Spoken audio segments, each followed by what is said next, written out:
আয়োজন। মূল উদ্বোধনী অনুষ্ঠানে যুক্ত হয়েছে সিলেট জেলা পরিষদ মিলনায়তনে বড় পর্দায় প্রধানমন্ত্রী শেখ হাসিনা কর্তৃক পদ্মা সেতুর উদ্বোধন, সুধী সমাবেশ প্রভৃতি সরাসরি দেখানো হয়। এ সময় সেখানে জেলা আওয়ামী লীগের ভারপ্রাপ্ত সভাপতি শফিকুর রহমান চৌধুরী সহ আর অনেকেই উপস্থিত ছিলেন।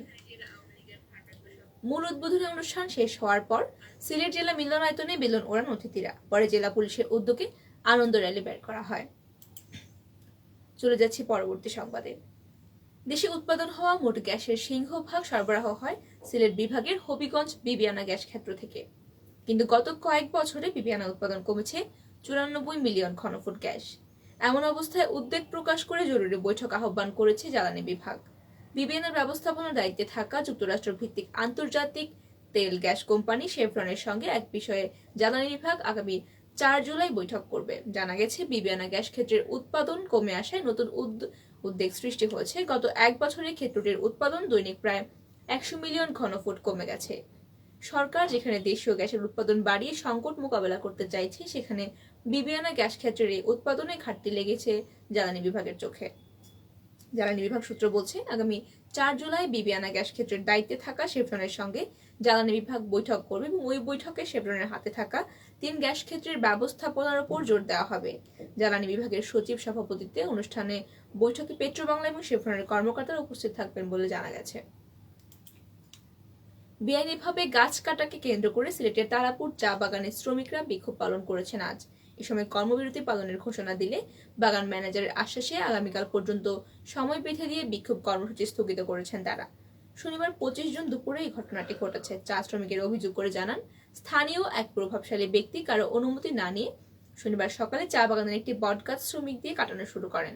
দুপুর 12:30টার দিকে খবর পেয়ে চা বাগানের শ্রমিকরা ঘটনাস্থলে গিয়ে গাছটি কাটতে নিষেধ করলে সেখানে উত্তেজনাকর পরিস্থিতির সৃষ্টি হয় এবং এ সময় চা শ্রমিকেরা কর্মবিরতি শুরু করে বিক্ষোভ প্রদর্শন করেন।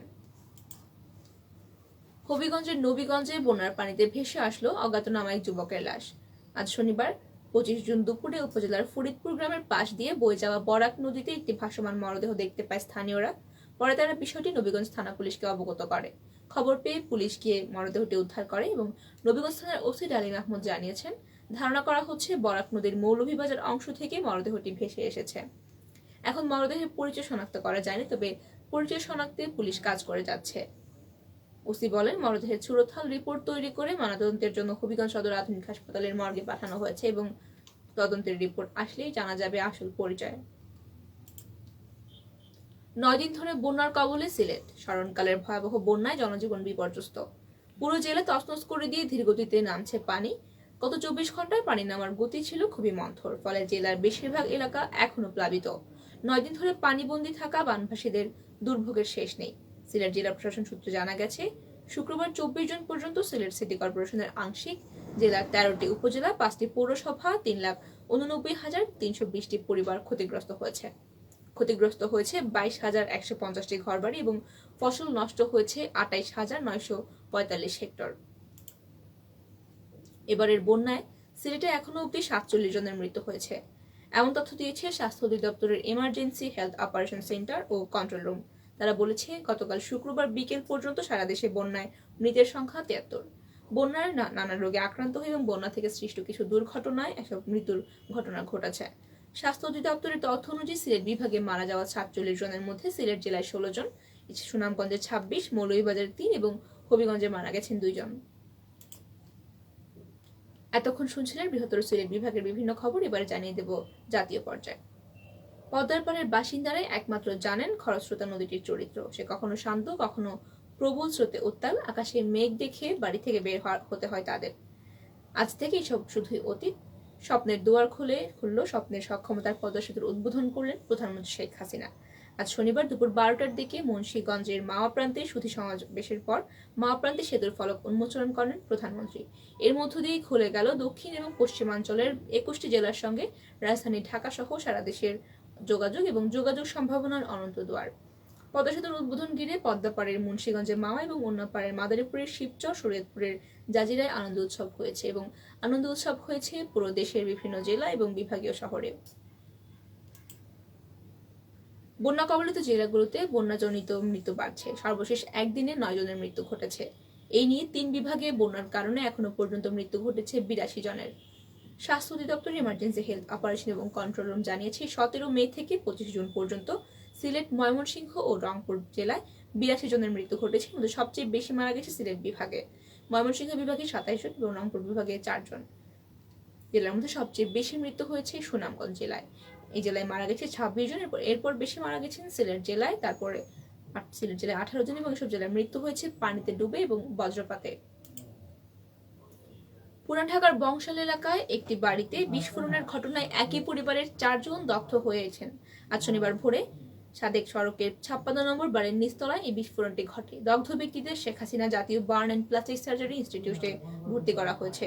হাসপাতাল সূত্রে বলা হয়েছে, ইসরাফিলের শরীরের 60% এবং তার স্ত্রী সালমা বেগমের 48% পুড়ে গেছে। এছাড়াও তাদের 2 সন্তান ইমরানের শরীরের 20% এবং শাহজাদের 38% পুড়ে গেছে। ঢাকা মেডিকেল কলেজ হাসপাতালের পুলিশ ফাঁড়ির পরিদর্শক বাচ্চু মিয়া চিকিৎসকদের বরাদ্দে জানিয়েছেন, দগ্ধ 4 জনের অবস্থায় আশঙ্কাজনক।